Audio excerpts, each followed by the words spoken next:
मेरा एक छोटा सा गांव था। मेरे पिता के गांव के मुखिया थे। मैं अपने पिता की इकलौती संतान थी। मैं बहुत खूबसूरत थी। खूबसूरती ऐसी कि जो भी देखता वह बस देखता ही रह जाता। बड़ी हुई तो पापा को मेरी शादी की फिक्र सताने लगी, पर मैं नहीं जानती थी कि पापा मेरी शादी बिल्कुल अलग तरीके से करेंगे। मैंने सोच लिया था कि मैं पापा की वजह से हमेशा ज़िंदगी में आगे बढ़ी हूँ। कभी उन्होंने मेरे लिए कोई गलत फैसला नहीं किया। अब वह जो भी कहेंगे मैं वैसा ही करूँगी। फिर एक दिन पापा ने मुझसे पूछा कि तुम्हें कैसा लड़का पसंद है। मैंने कहा, पापा लड़का आपकी तरह पढ़ा लिखा होना चाहिए। मैं उससे बात करूं तो बातें करती ही रह जाऊं, मेरी बातें ख़त्म ना हो। बोले, तू तो बड़ी फिल्मी बातें करने लगी है, पर मैं कोशिश करूंगा कि पढ़ा लिखा नौजवान ही तेरे लिए चुनूं। मैंने कहा, जैसा आप चाहेंगे वैसा ही होगा। मुझे इस बात पर कोई ऐतराज़ नहीं था। पापा ने मेरे लिए लड़के को ढूंढना शुरू कर दिया, पर अब पापा अक्सर गुमसुम ही रहते थे। एक दिन मैं उनके कमरे में गई तो परेशान बैठे थे। मैंने पूछा, पापा क्या हुआ है? आजकल आप बहुत खामोश रहने लगे हैं। पापा बोले, बेटी बस मैं एक बात पर परेशान हूँ। तुम क्या कहती हो इसके बारे में? मैंने कहा, पापा आप जो भी कहेंगे मुझे स्वीकार है। पापा ने कहा कि मैं तुम्हारी शादी करने से पहले तुम्हारी मर्जी जानना चाहता हूँ। मैंने कहा कि आपको जो अच्छा लगे आप वही करें, मेरी मर्जी को मत देखिए। मैं तो अभी नादान हूँ, आप समझदार हैं। आप मेरे लिए जो फैसला करेंगे वही सही होगा। पापा बोले कि एक लड़का तो है जो तुमसे शादी करना चाहता है बेटी, पर उसके खानदान का कुछ अता पता नहीं है, और मैं तो यह भी नहीं जानता कि अभी शादी के लिए वह मानेगा या नहीं। लेकिन लड़का हीरा है। अगर मैं कहूँ कि मैंने आज तक उस जैसा खूबसूरत व्यक्ति नहीं देखा तो गलत नहीं होगा। अपनी 65 साल की उम्र में मैंने अभी तक ऐसा कोई व्यक्ति नहीं देखा जो इस कदर पढ़ा लिखा हो। वह ना सिर्फ पढ़ा लिखा है बल्कि उसके पास दौलत भी अपार है। पहाड़ों के बीच में उसका घर है और उस घर में उसने बहुत सारी नौकरानियां भी रखी हुई है। तुम सोच नहीं सकती कि तुम्हारी ज़िंदगी कितनी खूबसूरत होगी और तुम कितनी खुश रहोगी अपने पति के घर। यह सुनकर मैं चुप हो गई, मगर पापा फिर से बोलने लगे, बेटा मैं तो एक मामूली सा जमींदार हूँ, मगर वह लड़का बहुत ही ज़्यादा धनी है। मैंने अपने बड़ों से सुना है कि ज़्यादा दौलत भी इंसान को बिगाड़ देती है, वरना उस लड़के में और कोई ऐसा नुक्स नहीं है कि मैं कहूँ कि तुम्हारी शादी उससे ना की जाए। बहुत धनी है, उसके पास ज़मीनों की भरमार है। मैं तो उसके मुकाबले में 1/3 ज़मीन भी नहीं रखता। वह बहुत अमीर है। पापा उसकी अमीरी और दौलत के किस्से सुनाते तो मेरा दिल भी करता कि मैं भी उसे देखूं, पर देखती कैसे। मैंने पापा से कह दिया था कि पापा आप उसे एक बार घर तो बुलाएं, मैं भी उसे मिल लूं, मुझे भी पता चले कि वह लड़का किस तरह का है। पापा हंसकर बोले, अरे बेटी तुम कभी घर की 4 दीवारी से बाहर नहीं गई। तुम्हें क्या मालूम है कि लोगों की पहचान क्या होती है। बस तुम प्रार्थना करो कि लड़का अच्छा हो। यह कहकर पापा ने मुझे अपने कमरे से भेज दिया। मैं आकर उसी लड़के के ख्वाब देखने लगी जिसके बारे में पापा ने मुझे कहा था कि वह बहुत कसमकस का शिकार है। पापा मुझ पर बहुत यकीन करते थे। मैंने उनसे कहा था कि मुझे उस लड़के से मिलवा दे, पर पापा ने मना कर दिया। पापा के इरादे मालूम नहीं थे। अगले दिन मैं उनके कमरे में गई तो बोले, बेटी मैं तुमसे एक बात कहना चाहता हूँ। मुझे लगा कि कहीं वह रिश्ते से मना ना कर दे। मैंने कहा, पापा पहले से मैं आपको एक बात बता दूँ, मैंने पापा से झूठ बोल दिया। कहा कि मैंने उस लड़के को सपने में देखा था कि हमारी शादी हो रही है, और पापा ऊपर वाले ने यह सपना मुझे इसलिए ही दिखाया है कि मैं उसी से शादी कर लूँ। पापा मेरी बात पर खुश हो गए, मुझे सीने से लगाकर बोले, अरे बेटी अब तो तुम्हारी शादी उसी से होगी। पापा की बात सुनकर मैं दिल ही दिल में शर्मिंदा भी थी, क्योंकि मैं हर बार अपनी बातों को मनवाने के लिए पापा से यही कहती थी कि मैंने सपने में देखा है, पर पापा मेरी बात पर अंधा यकीन करते थे। उन्हें अपनी बेटी पर भरोसा था, पर फिर खुशकिस्मती से कुछ फैसले ऐसे भी थे जिसमें उन्होंने मेरी मदद ली और वह सही साबित हुई। यूँ पापा मुझे किसी चमत्कारी देवी की तरह समझने लगे। मैं पापा के हर फैसले पर उन्हें सलाह देती थी और बात अगर अध्यात्मक पर आ जाए तो पापा मुझसे सवाल भी नहीं करते थे। यूँ कहें कि वह अपनी बेटी को चमत्कारी देवी मानते थे, पर मैं यह नहीं जानती थी कि यह चमत्कारी देवी मेरे ही गले पड़ जाएगी और मैं जो बात करूँगी वह मेरे लिए ही मुसीबत बन जाएगी। पापा ने ठीक 1 हफ्ते के बाद उस नौजवान को घर पर बुलाया और मुझसे कहा कि तुम भी उसे देख लेना। पापा एक माँ की तरह मुझे यह सारी बातें बताते थे, क्योंकि मेरी माँ के स्वर्गवास को 15 साल हो गए थे। मेरी परवरिश करने वाला कोई नहीं था। पापा ने बाप, भाई और माँ बनकर मुझे पाला था। मैं उनकी इकलौती बेटी थी, इसलिए वह मेरे बारे में बहुत ज़्यादा परेशान रहते थे। उन्होंने सोचा था कि मेरी शादी किसी ऐसे इंसान से करेंगे जो बहुत ज़्यादा ख्याल रखे मेरा और कभी मुझे दुख ना दे। तभी पापा ने उस नौजवान को घर पर बुलाया तो मैंने उसको झुकी झुकी सी नज़रों से देखा। मेरे तो होश ही उड़ गए। वह वाकई बेहद हसीन मर्द था। इससे ज़्यादा हसीन चेहरा मैंने ज़िंदगी में नहीं देखा था। हालांकि गांव में नौजवान सख्त होते थे, वह खुद पर खूब मेहनत करते थे और दूध मक्खन खाते, सब कुछ खाते, पर उनमें वह बात नहीं थी जो मासूमियत, शराफत और रौब इस व्यक्ति में था। इसे देखकर तो मेरा दिल पागल हो गया। जी चाहा शर्म के बंधन को तोड़कर उसके सामने जा बैठूं, वह भी मेरी खूबसूरती को देखकर इसी तरह पागल हो जैसे मैं उसे देखकर हुई हूँ। पर मुझे पापा की इज्जत प्यारी थी तो मैं खामोश रही। थोड़ी देर बाद वह व्यक्ति चला गया। पापा ने मुझसे मेरी मर्जी पूछी तो मैंने कहा, पापा मुझे आपकी पसंद पर क्या ऐतराज़ हो सकता है। पर दरअसल मुझे वह लड़का शक्ल का बहुत ही ज़्यादा अच्छा लगा था। मैं उससे शादी करने के लिए कुछ भी कर सकती थी, पर मैंने पापा के सामने अपनी बेचैनी जाहिर नहीं किया और फिर पापा ने मेरा रिश्ता मनीष चौधरी के साथ कर दिया। मनीष चौधरी जाना पहचाना था। पापा को बाकी सब रिश्तेदारों ने बहुत ज़्यादा बधाइयाँ दी, पर मनीष चौधरी के बारे में ज़्यादा कोई भी नहीं जानता था। वैसे तो वह काफ़ी मशहूर था, उसकी जान पहचान भी काफ़ी थी। यूँ मेरी शादी मनीष चौधरी से हो गई। मैं अपने घर से विदा होकर मनीष के घर आ गई। यहाँ आकर ज़िंदगी का एक अलग रूप मेरा इंतज़ार कर रहा था। मैंने पति से शादी की पहली रात ही मुझे अपने आपने बहुत ज़्यादा मोहब्बत दी, मेरी तारीफ़ें की, कहने लगे कि मैं तुम्हें ज़िंदगी में हर खुशी दूंगा, पर उसके लिए एक शर्त है। अभी मैंने सिर्फ तुम्हारी मांग भरी है, शादी नहीं की है, यह जान लो। मैं मनीष की बात सुनकर हक्की बक्की रह गई। क्या मतलब है? शादी हो तो गई है। नहीं, शादी तुमने मुझसे की है, मैंने तुमसे नहीं की। मैंने तो तुम्हारी सिर्फ मांग भरी है। अपने पति की अजीब गरीब बात सुनकर मैं हैरान रह गई। क्या मतलब कि आपने मुझे मेरी सिर्फ मांग भरी है? मैं परेशान हो गई थी। अच्छा, फिक्र ना करो, मैं तो तुम्हें बिल्कुल भी कुछ नहीं कहूँगा जब तक कि तुम मेरी बताई हुई बात पर अमल करोगी। मैं अपने पतिदेव की बात सुनकर दुखी हो गई। सोचा कि यही बातें सुबह पापा को बताऊंगी। पापा को इस मसले का हल निकालेंगे। मैंने सोचा था कि पापा से बात करूं, पर सुबह होते ही मेरे पति ने कहा कि मैं तो तुमसे मजाक कर रहा था, ऐसी कोई बात नहीं है। शायद वह मेरे इरादों को भांप चुका था कि मैं पापा को बताने वाली हूँ, इसलिए उसने मजाक का बहाना बना दिया था। अगली सुबह पापा मुझसे मिलने के लिए आए और बोले कि बेटी तुम खुश तो हो ना, तुम्हें कोई परेशानी तो नहीं है इस घर में? मैंने कहा, नहीं पापा, सब कुछ ठीक है, बस मुझे आपसे एक गुजारिश करनी है। वह क्या बेटी? बोलो, मैं तुम्हारी हर बात पूरी कर सकता हूँ, पापा ने प्यार से पूछा था। पापा, कभी कभार मेरा आपसे बात करने का अगर दिल करे तो मैं आपसे बात कैसे करूँगी? मेरे पास तो आपसे बात करने का कोई जरिया ही नहीं है।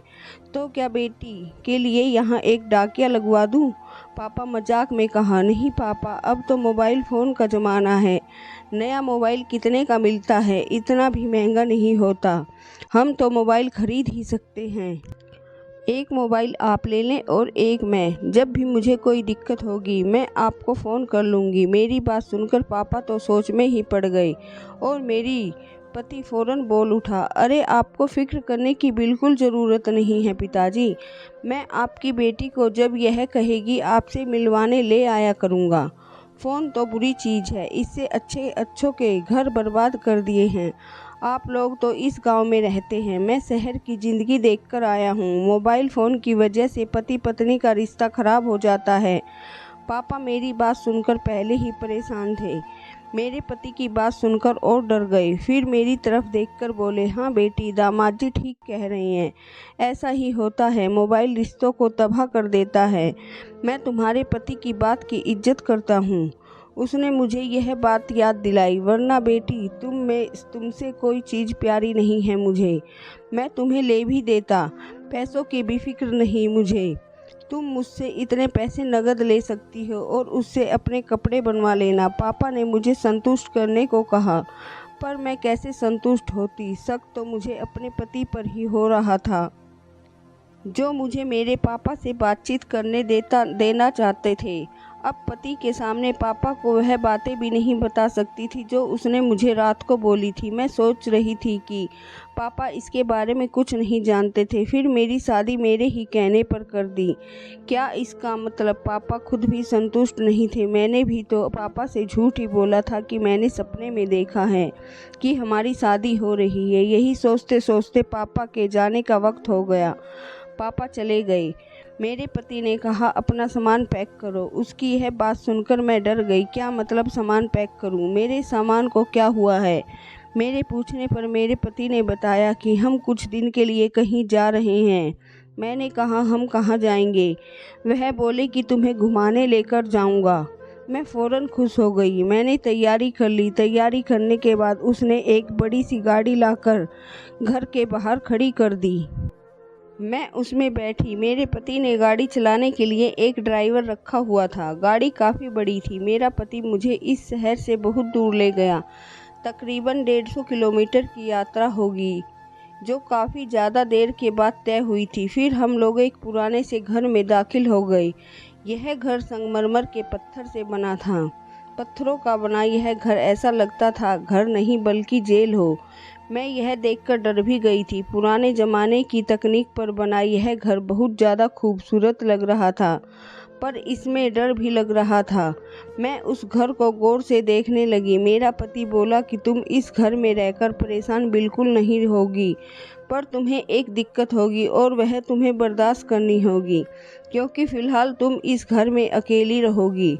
मैं यहाँ नहीं आया करूँगा। मैंने कहा, कितने दिन? मेरे पति ने कहा, 1 साल। यह सुनते ही तो मेरे कदमों तले ज़मीन ही खिसक गई। मेरी रीढ़ की हड्डी में सर्दी की एक खौफनाक लहर दौड़ आ गई। 1 साल में यहाँ अकेली कैसे रहूँगी? मैं तो भूत प्रेतों से बहुत डरती हूँ। मेरी बात पर मेरे पति हंस पड़े। तुम्हें यहाँ 1 साल रहना है और फिर या तो मौत या ज़िंदगी। उसकी बात ने मुझे और परेशान कर दिया। मौत या ज़िंदगी का क्या मतलब? आप मुझसे मजाक मत करें। मैंने रोते हुए कहा, मजाक ही तो कर रहा हूँ मेरी प्यारी पत्नी, ऐसी कोई बात नहीं है। तुम तो बात बात पर डर जाती हो। मुझे तुम्हारा डरना अच्छा लगता है। मेरे पति ने यह बात बिल्कुल सीरियस होकर कही थी, इसलिए मैं वाकई डर गई थी। मेरा दिल कह रहा था कि ज़रूर कोई न कोई ऐसी बात है जो मेरा पति मुझसे छुपा रहा है, पर अब यहाँ आने के बाद मेरे पास और कोई चारा भी नहीं था। वह मुझे अंदर कमरे में ले गया। सब कमरे सजे संवरे हुए थे। 3 कमरे थे, तीनों में बिस्तर लगे थे। मैं समझ नहीं पाई कि ऐसा क्यों है, मगर मेरा दिल बहुत घबरा रहा था और बुरी तरह धड़क रहा था। खैर, कुछ वक्त हमने साथ गुजारा, खाना खाया, फिर वह वापस चला गया मुझे यहीं पर छोड़कर। मैं दरवाजे को पीटती रह गई, मगर वह दोबारा वापस नहीं आया। यहाँ तक कि पूरे 2-3 दिन गुजर गए। फिर एक दिन बाबा आए, जो मेरी सेवा पानी कर रहे थे। वह मुझे सुबह शाम का खाना दे जाते। मैं परेशान होती, रोती, मगर ना मेरे पति आया और ना मेरे बाप ने मेरी खबर ली। बाप तो कैसे खबर ले सकता था? मेरे पापा को कहाँ पता था कि मैं किस जगह पर हूँ और किस हाल में हूँ? दिन गुजरते गए। एक दिन एक औरत उस बाबा के साथ इस घर में आई और बोली कि मैं तुम्हें चेक करने आई हूँ। मैंने कहा, क्यों, मुझे कोई बीमारी तो नहीं? बोली कि पागल शादीशुदा औरतों को औलाद के लिए चेक किया जाता है। फिर उसने मुझे लिटाकर न जाने कैसे चेक किया। खुशी से बोली, बधाई हो, तुम्हारे यहाँ बच्चा पैदा होगा, और बच्चा भी ऐसा कि तुम्हारा पति तुम्हारी शिकायतों को ख़त्म कर देगा। तुम एक आज़ाद औरत बनकर जियोगी। मैं उसे घूरकर देखने लगी। क्या मतलब है तुम्हारा? अगर मेरा बच्चा ना हो तो क्या मैं यहीं कैद रहूंगी? कैद नहीं रहोगी। खैर छोड़ो। यह कहकर उसने अपना सामान वाला बैग पैक किया और बाहर जाने लगी। मैंने उससे बहुत सारे सवाल पूछने की कोशिश की पर उसने मेरी किसी बात का जवाब नहीं दिया।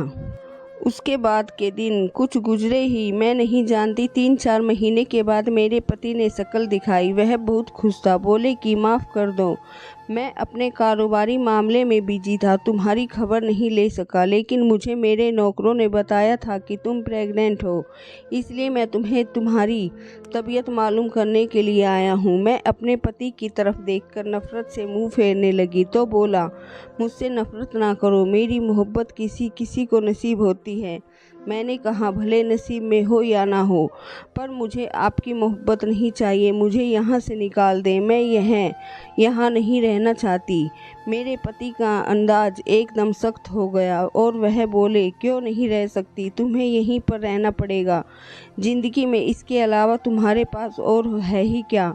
मैं तुम्हारे लिए इतनी सारी चीज़ें लेकर आया हूँ और तुम्हें एक बार भी मुझे थैंक यू नहीं कहा।